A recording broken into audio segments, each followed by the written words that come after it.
Ada beberapa berita yang sangat menarik di antara 29 topik hari ini. Soccer Mania, mari kita mulai rangkumannya. Kita mulai berita pertama dari kabar Timnas Indonesia.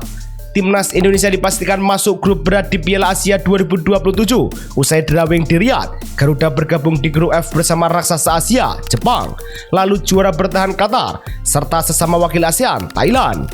Indonesia yang berada di pot 4 memang berpotensi bertemu lawan tangguh.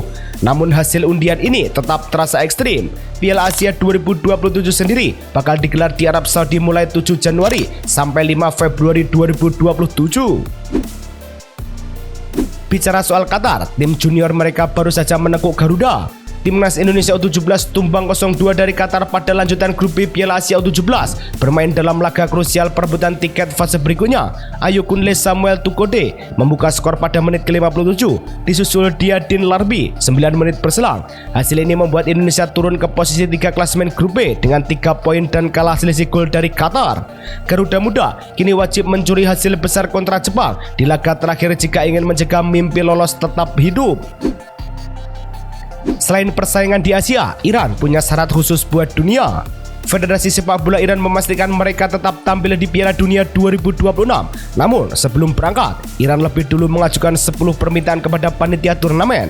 Menurut pernyataan resmi Federasi dan penjelasan Presiden Federasi Mehdi Taj, mereka meminta jaminan visa keluar tepat waktu, perlindungan keamanan ekstra sejak di bandara hingga perjalanan menuju stadion, sampai penghormatan terhadap simbol negara dan lagu kebangsaan Iran. Iran juga menegaskan keikutsertaan mereka tidak akan mengorbankan keyakinan, budaya, maupun prinsip yang mereka pegang.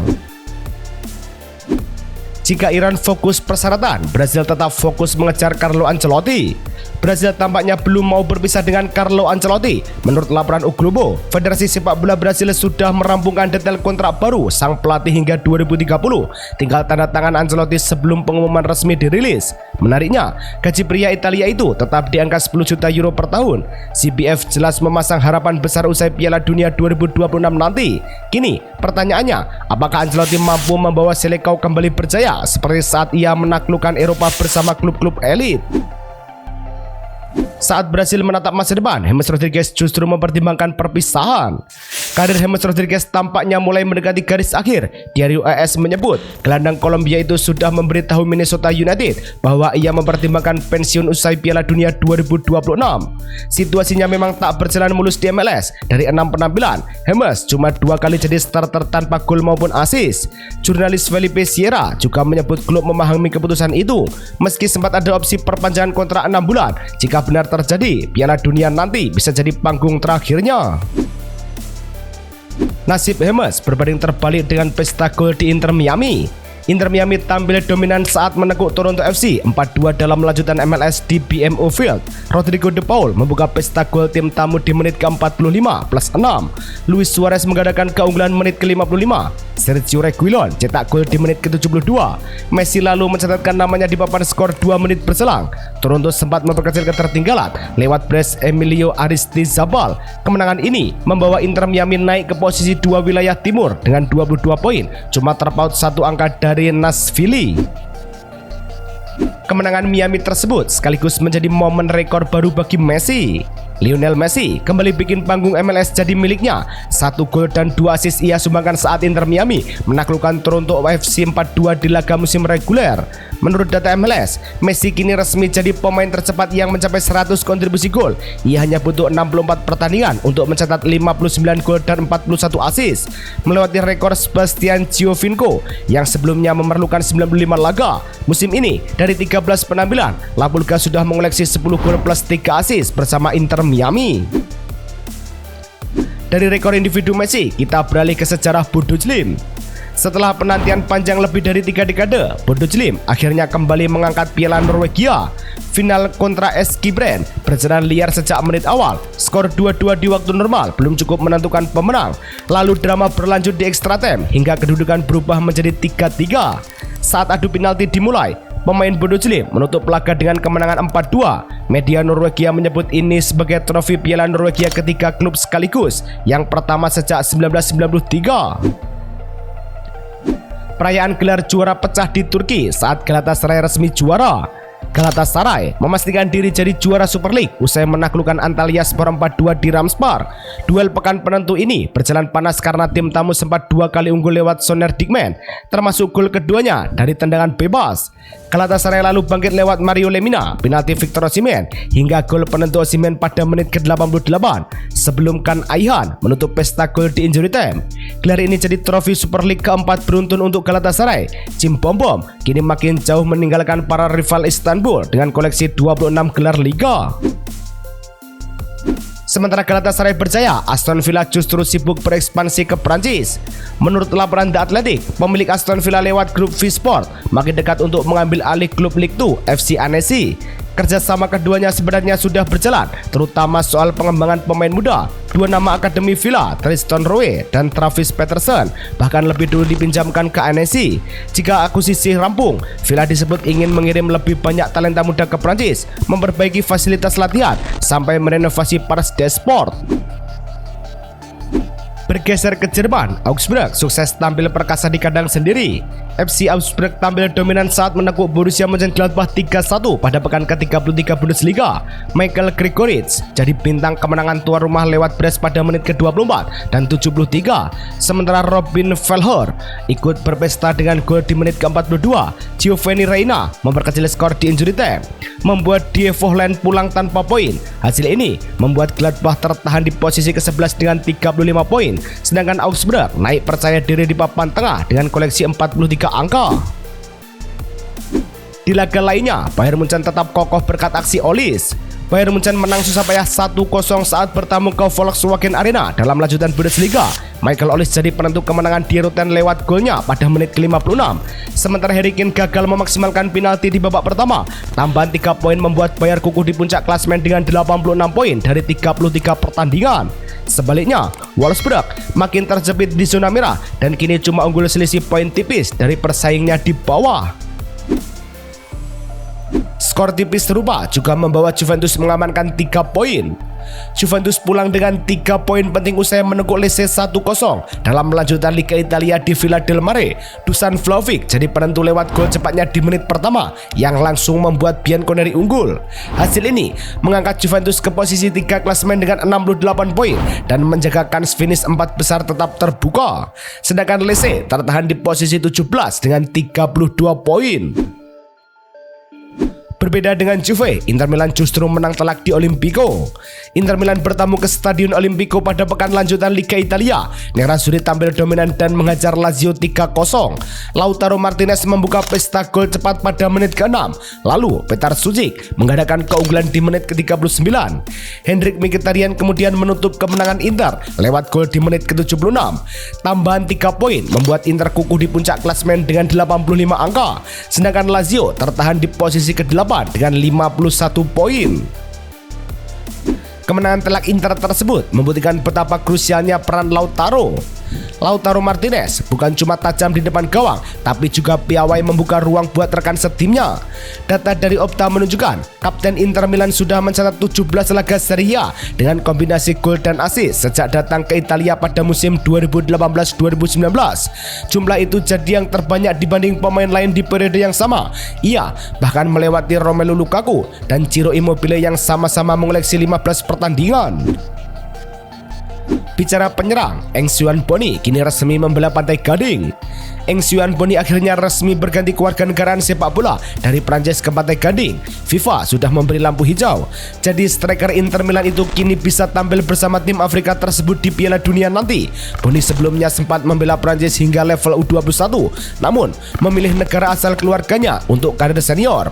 Menurut laporan yang beredar, usai pengesahan FIFA diumumkan, namanya diperkirakan langsung masuk skuad Pantai Gading. Pindah ke Spanyol, Real Betis harus puas berbagi poin dramatis. Real Betis gagal membawa pulang kemenangan usai ditahan 2-2 oleh Real Sociedad dalam lanjutan La Liga di Rili Arena. Tim tamu sempat dominan lewat gol Anthony di menit ke-41 dan Abde Zazauli pada awal babak kedua. Sebelum Sociedad bangkit di penghujung laga, Ori Oscarsen memperkecil skor di menit ke-80. Lalu Mikel Oyarzabal menyamakan kedudukan lewat penalti pada menit ke-90. Hasil ini membuat Sociedad tertahan di posisi ke-8 dengan 44 poin. Di sisi lain, Betis semakin nyaman di papan atas setelah menembus 54 poin. Nasib kurang beruntung juga dialami Atletico saat dicegal Celta Vigo. Atletico Madrid dipaksa nyerah 1-0 saat menjamu Celta Vigo pada lanjutan Liga Spanyol di Metropolitano Stadium. Celta justru mencuri kemenangan lewat Borja Iglesias pada menit ke-32 setelah menerima umpan Williot Schwarzberg. Hasil ini membuat Atletico tertahan di posisi 4 dengan 63 poin dari 35 pertandingan dan mulai terancam gagal finish di 3 besar. Di sisi lain, Celta Vigo makin nyaman di papan atas setelah menembus 50 poin. Saat Atletico kesulitan, Fermin Lopez justru makin bersinar bersama Barca. Fermin Lopez benar-benar mengubah jalan karirnya dalam 2 tahun terakhir. Pada 2023, nilai pasarnya cuma menyentuh 300.000 euro usai menjalani masa pinjaman sederhana di Linares. Bahkan, ia sempat berada di ambang keluar dari Barcelona. Namun tur pramusim di Amerika jadi titik balik. Pedri sampai menyebut Fermin sebagai pemain yang paling mencuri perhatian di sesi latihan. Kini, menurut laporan terbaru, valuasinya melonjak ke 100 juta euro setelah mencatat 13 gol dan 17 assist musim ini bersama tim asuhan Hansi Flick. Dari Spanyol ke Inggris, duel panas terjadi di markas Liverpool. Premier League menghadirkan duel sengit di Anfield saat Liverpool ditahan 1-1 oleh Chelsea. The Reds sempat memimpin cepat lewat Ryan Gravenberch pada menit ke-6, namun Enzo Fernandez membalas untuk tim tamu lewat gol di menit ke-35. Tambahan 1 poin membuat Liverpool masih tertahan di posisi 4 dengan 59 angka. Di sisi lain, Chelsea tetap bercokol di papan tengah dengan 49 poin.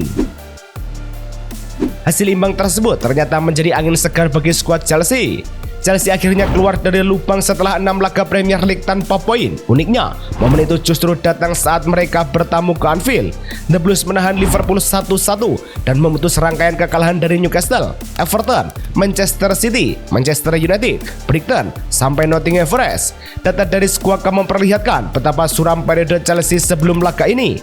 Meski cuma membawa pulang 1 angka, hasil di markas Liverpool terasa seperti napas baru. Berbeda dengan Chelsea, Manchester United justru tertahan di markas Sunderland. Manchester United gagal membawa pulang kemenangan saat bertandang ke Stadium of Light dalam lanjutan Liga Inggris. Duel kontra Sunderland berakhir tanpa gol meski tuan rumah berkali-kali menekan pertahanan MU sepanjang pertandingan. Hasil ini membuat MU tertahan di posisi ketiga klasemen dengan 65 poin dari 36 laga. Sementara Sunderland nyaman di papan tengah dengan poin 48. Meski imbang, laga ini menjadi tonggak sejarah bagi Kobbie Mainoo. Kobbie Mainoo menandai penampilan ke-100 bersama Manchester United dengan bermain penuh saat imbang 0-0 melawan Sunderland.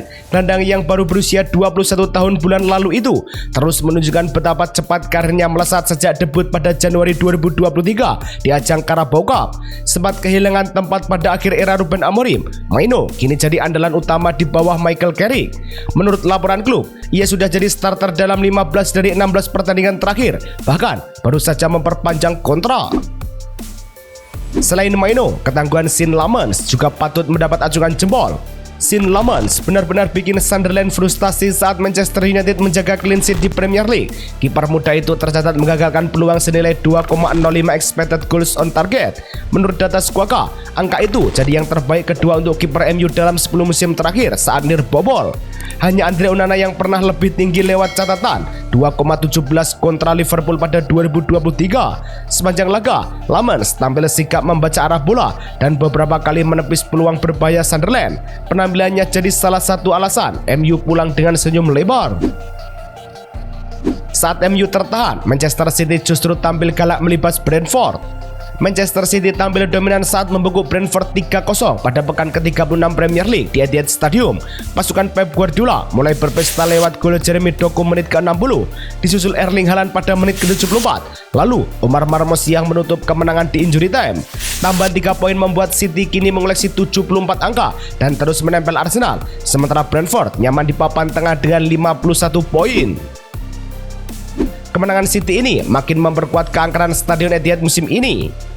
Etihad benar-benar jadi markas yang bikin lawan ciut. Manchester City kini sudah melewati 16 laga kandang Premier League tanpa kalah.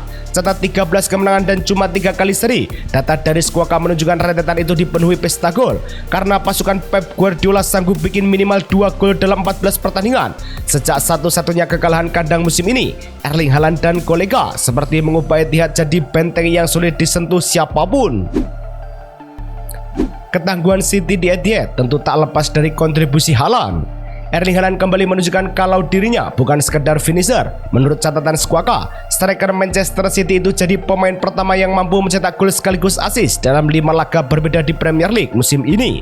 Korbannya pun bukan cuma tim sembarangan, mulai dari Liverpool sampai Brentford saat City menang 3-0 atas Brentford.